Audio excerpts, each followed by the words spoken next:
Good afternoon and welcome to the Midday News. Here's what we have in the bulletin. Wandon gang trial postponed until June 13 and 19. No need for alarm. The health of the hand, foot and mouth disease. And later in sports, Jadco takes blame for World Under-20 record. I'm Shane Masters. Here are the details. We begin with news that the Wandon gang trial has been postponed until June 13 as one of the defendants has tested positive for COVID-19. The case was adjourned this morning after Chief Justice Brian Sykes informed the Home Circuit Court that the lone female defendant, Stephanie Christie, contracted the virus. The 28 defendants are being tried on an indictment with 19 counts. They are accused of breaching the Anti-Gang Law and the Firearms Act. Health Minister Dr. Christopher Tufton is this afternoon insisting that there is no need to be alarmed about the hand, foot and mouth disease that is wreaking havoc in at least one local primary school. Dr. Tufton reasons that the disease is not new, as there have been few confirmed cases every year. And I think that is happening. I don't think we should be overly alarmed about it. I think the good thing is that we have a system that works. When it happens, we deal with it. And when you have children, when you have an environment where people are interacting and sometimes not so concerned about the touching and the contact and so on, you're going to always have this kind of thing happening. The key is to cauterize it and to stamp it out as soon as it comes, and I think that's what has happened. There has been an outbreak of hand, foot and mouth disease at the Chandler's Pen Infant and Primary School in Clarendon. Face-to-face classes at the institution have been suspended after 4 suspected cases of the disease were reported among students from the infant department. The police are investing in a $2 billion communication and cyber facility as part of efforts to improve technological capacity. National Security Minister Dr. Horace Chang gave the update in Parliament on Wednesday during the sectoral debate. Details from Andrea Chisholm. Through the Jamaica Eye initiative, the police have been using equipment such as closed-circuit televisions, CCTVs, to assist in crime fighting. So far, over 850 CCTV cameras have been installed in major towns, including Kingston, Maypen, Mandeville, Ocho Rios, Negril, Montego Bay, Spanish Town, and Black River. 300 more are coming. This year we'll complete another 300, primarily in the Kingston area and the corporate area, downtown Kingston and Stonehill. But we're currently examining the feasibility and the financial viability of building out the entire system because it works extremely well and that proves vital as a tool in assisting the police. The Jamaica Eye system will be an integral part of a proposed C5 facility, a command, control, computers, communications, and cyber center. We've started the process. We have a building. We have started the connectivity installation and the equipment will come in. It's a very costly operation. You look at about $2 billion, but it will become the center for command, control, communication, and cyber facility, which will again add significant efficiency and quality to our policing. In the meantime, a forensic pathology autopsy suite will be developed as part of the Institute of Forensic Science and Legal Medicine. Station diaries are also being replaced with iPads. The police are also working with the Ministry of Finance to develop a fleet management plan to maintain and keep track of vehicles. On the legislative side of things, the Proceeds of Crime Act is to be amended to introduce an unexplained wealth order regime. It will compel individuals to explain their sources of wealth.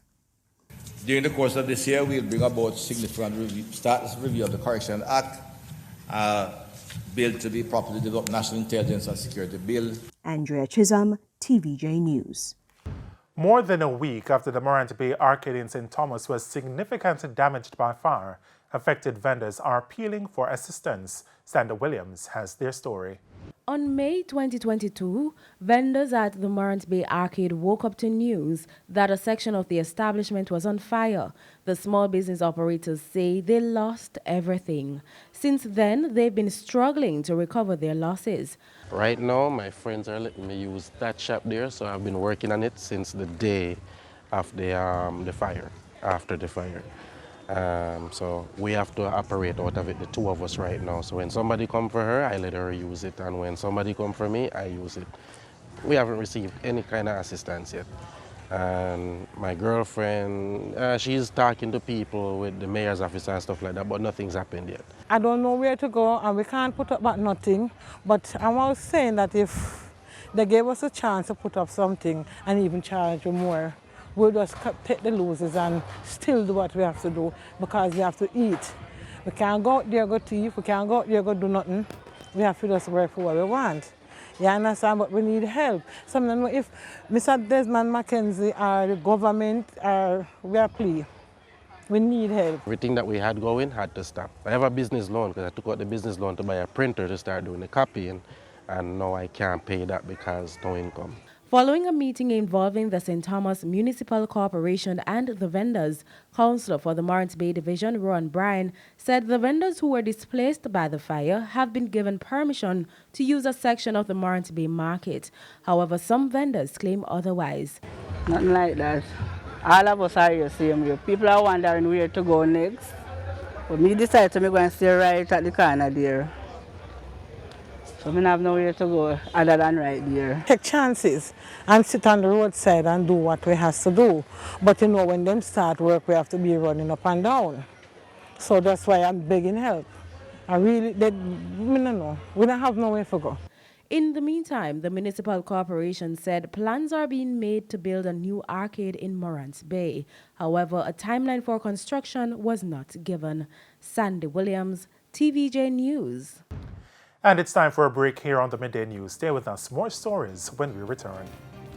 Welcome back to the Midday News.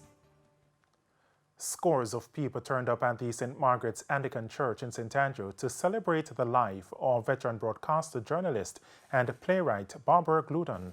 Mrs. Gluden, who was a longtime host of Radio Jamaica's Hotline program, died in hospital on May 11. The Mass of the Resurrection was attended by government and opposition representatives, members of the business community, as well as employees of the RJR Gleaner Communications Group, among others. Her sister, Lorna Goodison, said Mrs. Gluden was loved. So I'm glad for you that you knew Barbara. I'm glad for you that you knew Mrs. Gluden. But we knew our Babs, and she was beloved. She was our beloved, and we celebrate her life today, but we mourn her passing because nobody was ever quite like her. And there will be, people might come close, but she was sweet, generous. There was just one Barbara, and there's never going to be another one. So let's just treasure our memories of her. Now, like some other health facilities in Jamaica, a lack of medical equipment continues to delay services at the Port Maria Hospital in St. Mary. Senior medical officer at the facility, Dr. Sidney Powell, says based on where the hospital is located, the health team continues to see a number of accidents, drop wounds, and cases of non-communicable diseases.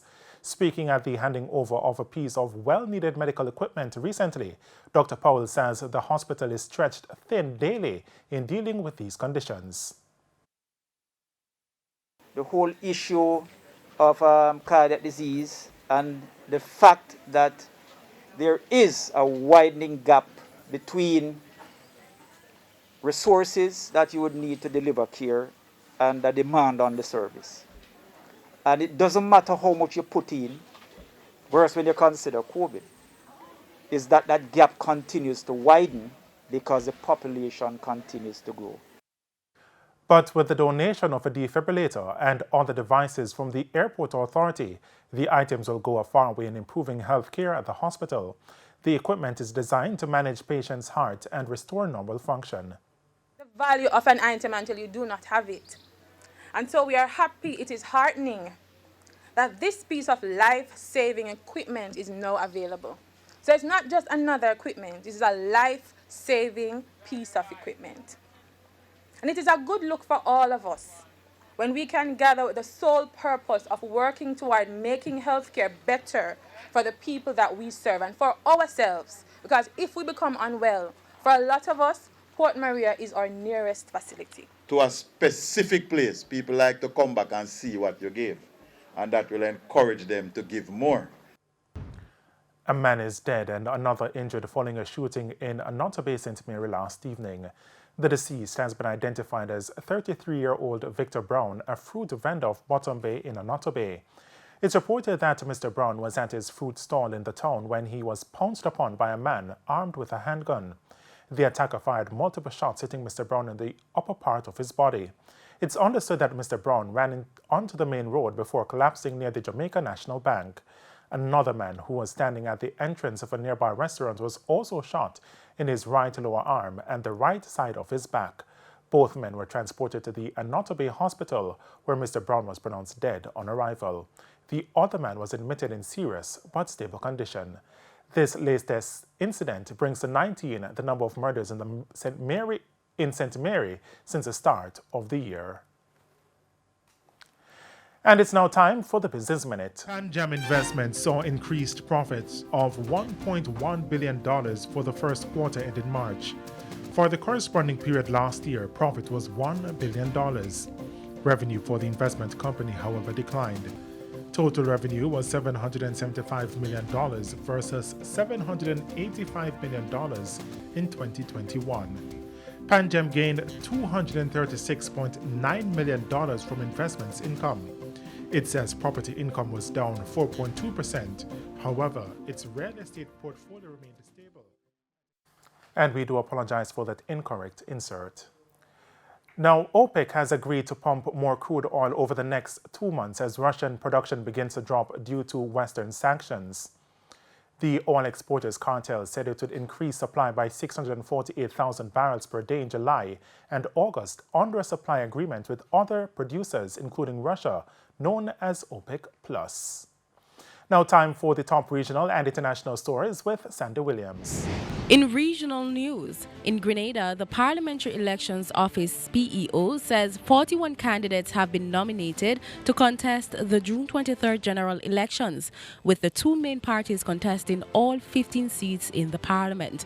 In a statement, the PEO states that apart from the ruling New National Party, NNP, and the main opposition National Democratic Congress, NDC, the other parties contesting the elections are the Grenada Renaissance Party and the Independent Freedom Party that are contesting 3 seats each. Prime Minister Dr. Keith Mitchell, who is leading the ruling New National Party into the elections, is hoping to win a 3rd consecutive term in office. On the international scene, celebrations of the Platinum Jubilee weekend in the United Kingdom has officially started on Thursday. The festivities aimed at honoring Queen Elizabeth II's 70 years on the throne.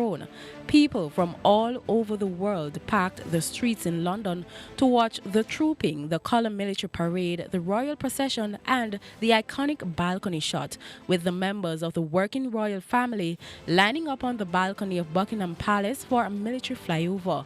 Queen Elizabeth II ascended to the throne at the young age of 25 and is now the longest ruling monarch in British history.